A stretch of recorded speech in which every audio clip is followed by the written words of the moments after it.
ভালোবাসা হচ্ছে এক অদ্ভুত মায়া, আর এই মায়ায় যে পড়েছে সে কখনোই ভালোবাসার জিনিস ছাড়া সুখে থাকতে পারে না। আর এই ভালোবাসা যদি হয়ে থাকে প্রাকৃতির অপরূপ সৌন্দর্যের ওপর, তাহলে তো প্রতিটি বিকালে প্রাকৃতির অপরূপ সৌন্দর্য উপভোগ করতেই হয়। তো হে এভরিওয়ান, আসসালামু আলাইকুম। কি অবস্থা সবার? আশা করি সবাই অনেক বেশি ভালো আছেন। তো গাইস, অনেকদিন পরে ঘুরতে বেরোলাম আর আপনাদের সামনে নতুন আরও একটা ভিডিও নিয়ে চলে আসলাম। তো বরাবরের মতো আবারও চলে আসলাম কুসুম্বা মসজিদ।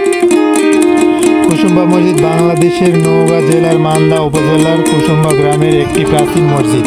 কুসুম্বা মসজিদের সৌন্দর্য উপভোগ করার জন্য প্রায় প্রতিদিনই অনেক লোকজন আসেন, কিন্তু প্রতিদিনের তুলনায় প্রতিটি শুক্রবার যেন হাজারো মানুষের উপস্থিতিতে এখানকার সৌন্দর্য আরও দ্বিগুণ বেড়ে যায়।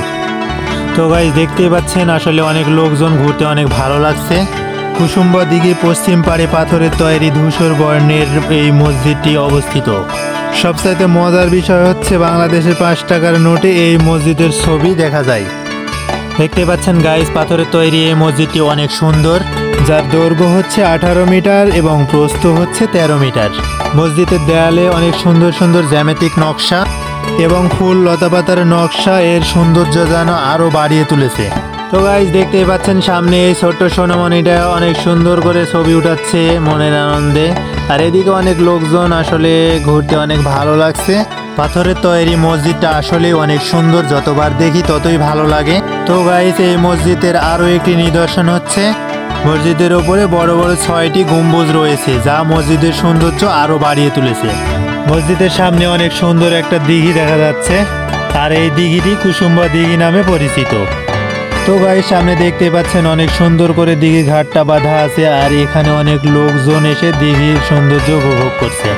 কুসুম্বা দিঘি, এই নাম শুনতেই যেন মন ভরে ওঠে। সবুজের চাঁদে ঢাকা নির্মল পানির আয়না, পাশেই সুন্দর বাগান। এই দৃশ্য হয়তো কুসুম্বা দিঘির প্রথম চিত্র। দিঘির সৌন্দর্য ক্যামেরায় বন্দি করার জন্য এটি একটি আদর্শ স্থান। তো গাইস, দেখতে পাচ্ছেন চোখের সামনে পড়ে গেল ফানি কন্টেন্ট। এখানে অনেকগুলো ভাইয়া মিলে মেবি ফানি ভিডিও বানাচ্ছেন, দেখতে অনেক ভালো লাগছে। আসলে এই ভাইয়াগুলো সেরা পোশাক পরে মনের আনন্দে কন্টেন্ট বানাচ্ছে। তো যাই হোক, ভাইয়াদের কাজটি অনেক ভালো লাগছে, অনেক এনজয় করলাম।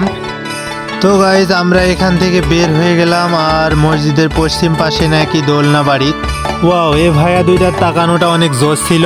এদিকে আপুটাও আমার ছোট ভাইয়ের দিকে অনেক সুন্দর করে তাকিয়েছিল। সো গাইস, আমরা ঘুরতে ঘুরতে চলে আসলাম সেই কাঙ্ক্ষিত জায়গা দোলনা বাড়ি। তো এখানে আসতে না আসতে দেখতেছি হাত ধরাধরি। তো এই হচ্ছে দোলনা বাড়ির অবস্থা, অনেক সুন্দর একটা মনোরম পরিবেশ, কাপলদের সময় কাটানোর জন্য অনেক সুন্দর একটা প্লেস। এখানে চারপাশটা আমরা একটু ঘুরে দেখলাম। তো দোলনা বাড়ির ভিতরে বসার জন্য আসলে অনেকগুলো ছাউনি আছে, যেখানে বসে আপনি অনেক সময় কাটাতে পারবেন। তো আমরা এখানে বসে কিছুটা সময় কাটালাম এবং এখানকার সৌন্দর্যটা উপভোগ করলাম। দেন আমরা সেখান থেকে বের হয়ে গেলাম। তো একটা বিষয়ে খেয়াল করলাম, সবাই আমাদের দিকে যেভাবে বারবার তাকাচ্ছিল, সবার রিয়াকশান দেখে নিজেকে সেলিব্রিটি মনে হচ্ছে। যাই হোক, একটু মজা করলাম আর কি। এখনও ভাই এত বড় সেলিব্রিটি হতে পারিনি। তো আপনাদের দোয়া এবং ভালোবাসা নিয়ে অনেক দূরে এগিয়ে যেতে চাই। তো আমার ভিডিওটা আপনাদের কাছে কেমন লাগছে এবং কোন অংশটা বেশি ভালো লাগছে কমেন্টে জানাবেন। তো এরকম নিত্য নতুন ভিডিও পেতে আমার পেজকে ফলো দিয়ে পাশে থাকবেন। সো সবাই ভালো থাকবেন, সুস্থ থাকবেন। আল্লাহ হাফেজ।